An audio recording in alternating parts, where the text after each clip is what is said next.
Ayun na nga. Magandang araw sa inyo mga master. Maulang araw, magandang gabi.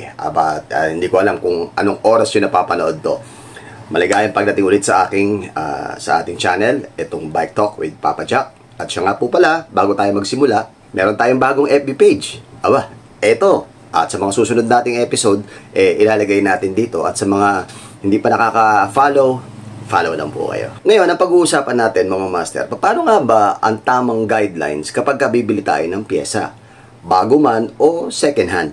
Sa marketplace o kaya kahit sa mga online platform na mga bilihan, Shopee, Lazada, TikTok o kung saan-saan man. Okay, kung gusto mong makita at kung gusto mong malaman kung ano yung mga dapat mong gawin bago ka bumili ng pyesa, especially sa mga beginners, dapat panoorin mo to. Palagi ka yatang naluluko, palagi ka yatang nagkakamali. Abay, may kilala tayong ganyan na palagi nagkakamali pagdating sa kanilang pyesa. Hindi na bago yan, pero normal naman yun. Alright? Kung interesado ka rito, master, ako po si Papa Jack at narito ka sa Bike Talk with Papa Jack. I-explain ko sa'yo. Standby ka lang.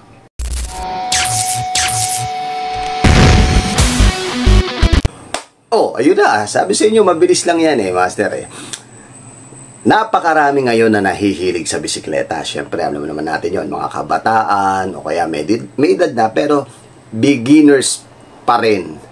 Siyempre, na maituturing dahil wala pa silang alam sa bisikleta or mababa pa yung kaalaman nila sa bisikleta. Although marunong sila magbisikleta. Pero, may panuntunan tayo para hindi ka maloko, para hindi ka gumastos ng malaki, magastusan dahil mali yung piyesang nabili mo sa bibilin mong piyesa. Ngayon, narito si Papa Jack para ituro sa'yo yung mga guidelines bago ka bumili ng pyesa, second hand man o brand new. Okay? Unang-una na dyan, master, syempre. Una, mag-canvas ka muna. Okay? Mag-canvas ka muna ng pyesang kailangan mo. Halimbawa, kung kailangan mo ng RD, mag-canvas ka ng RD. Canvas ka muna sa iba't ibang shop. Alright? Iba't ibang shop. Lahat ng mga paborito mong shop, canvasan mo yan. Pati mga online platforms, canvasan mo yan. Kailangan mo ng RD na 9-speed, na 10-speed, canvasan mo muna lahat. Ngayon, make sure na kung sino yung pinakamagandang offer, pinakamagandang at pinakamababa at pinakamalapit na lugar na makukunan mo, yun ang kunin mo. Kasi the more na mas malapit yung lugar, mas less ang shipping fee. Diba? O kaya naman, pwede ka mag-pick up. At pangalawa, kailangan malaman mo muna kung ano yung detalye ng bibilin mo. Halimbawa, bibili ka ng rims. Okay? Pag bumili ka ng rims, alamin mo muna kung ano yung kailangan mo. Halimbawa, meron ka ng hubs, pero wala ka pang rim. Ang gawin mo, alamin mo muna kung ilan ang holes na kailangan mo para sa hubs mo. Huwag kang basta-basta bibili ng rims. Kailangan ko ng rims. Ano po bang rims ang 29er? Kung halimbawa, kailangan mo 29er. O bumili ka ng 29er, pero alamin mo kung ilang holes. Kasi merong holes na 36, merong 32 holes. Okay, alamin mo munang mabuti yan.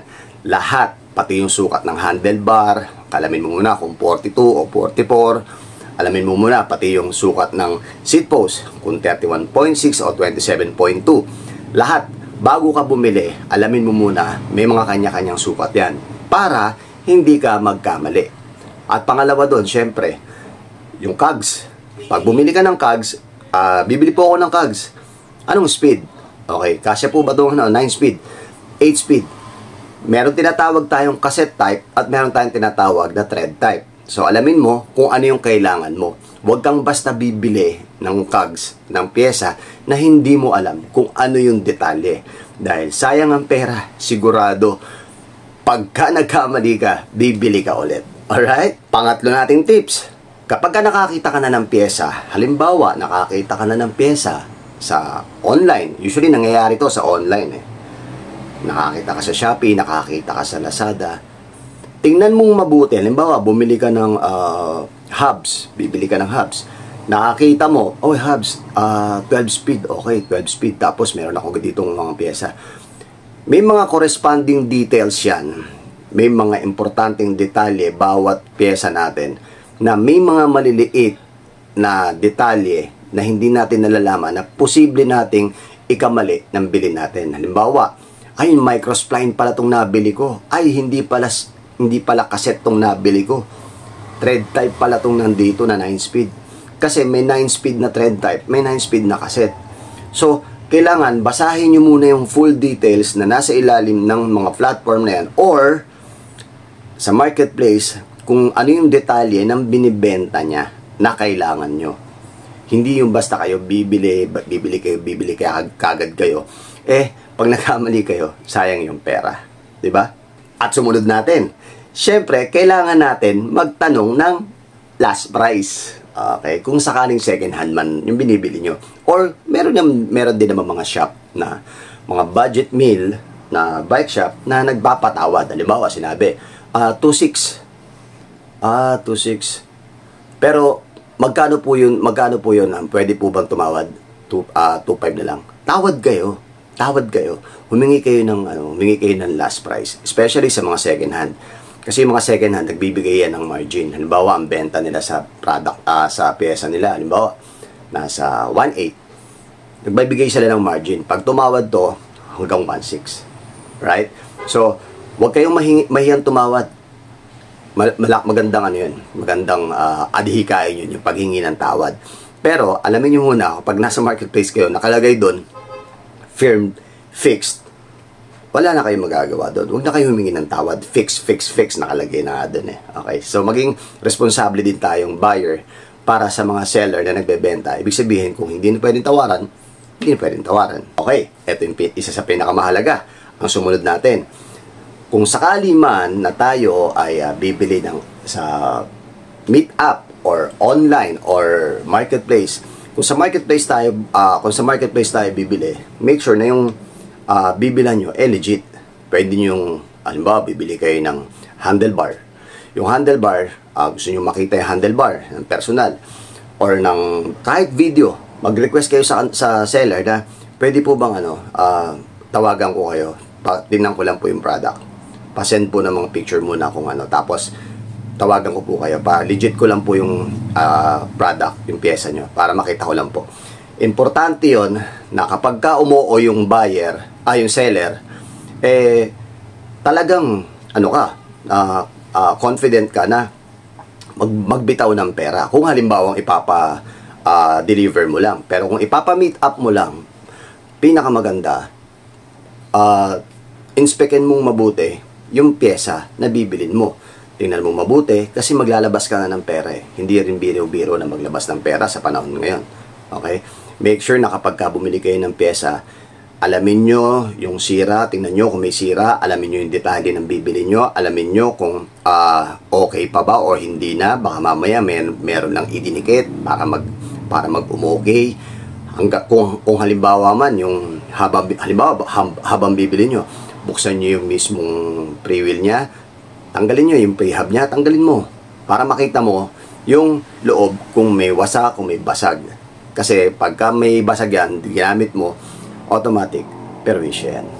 At ang pinakahuli natin mga master, kung gusto mo ng mga folding bike na talagang exotic, ay pumunta ka lang sa CS168PH. Alright? Sa may 133 Giroha Street, Manresa, Barangay Manresa, Quezon City. Okay? Kung gusto mo naman ng mga exotic din na frame, gaya ng Surly, yung mga ganyan, mga touring bike, gravel bike, punta ka lang dito sa Dave Bikes. Sa Dave Bikes, dito lang yan sa may Durian Street, sa may Project 2, Quezon City. At siya nga pala, available pa rin ang ating Papa Jack Degreaser, Papa Jack Bike Shampoo, premium lahat yan mga master ha. Available yan sa CS168PH at soon magkakaroon na rin sa mga paborito nyong bike shop. At available din yan sa Shopee. Ilalagay ko yan sa description below kung gusto mong umorder nun. At pagka bumili ka nun, may libre ka agad tayong sticker. Alright? At ang pinakahuli natin, master, kung halimbawa man, bibili ka ng pyesa, pero syempre, baguhan pa lang tayo, hindi pa natin alam kung ano yung pyesa, kung ano yung dapat, or kung maganda ba, kung maayos ba o hindi. Una muna tayo, kung meet up. Kung meet up at wala kang alam, magsama ka ng isang may alam sa bisikleta. Magsama ka ng kaibigan mo na may kahit paano, may experience na sa pagbubuo ng bisikleta. Para siya mismo mag-inspect nung kailangan mong pyesa. Bawa, bibilin mo FD. Ang kailangan mong FD 2x. Tingnan mo mabuti kasi ang FD meron tinatawag na down pull, top pull, tsaka side swing. So alamin mo muna, baka mamaya yung binibili mo side swing pero ang kailangan mo down pull. So, kung hindi mo alam yon at binili mo lang basta yung FD, magkakamali ka. Sigurado gastos yan. Pero kung may kasama ka nakakaalam ng kailangan mo, sasabihin niya kaagad sa'yo kung eto yon o hindi ang bibilin mo. Alright? Ayun lang. Ganun lang kasimple mga master. Sana may natutunan tayong tips kahit paano, ha? At kung hindi ka pa nakakapag-follow sa atin, meron tayong bagong FB page. Ito nga pala mga master, ha? Meron din, meron din tayo sa TikTok at meron din tayo sa Instagram. Kung saan ka man nanonood ngayon, maraming salamat sa pag-follow, master, ha? Hindi pa natin nare-retrieve yung ating bike talk with Papa Jack hanggang ngayon. Wala pa rin sagot si Meta. Okay?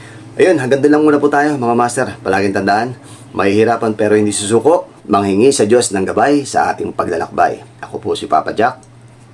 Ciao.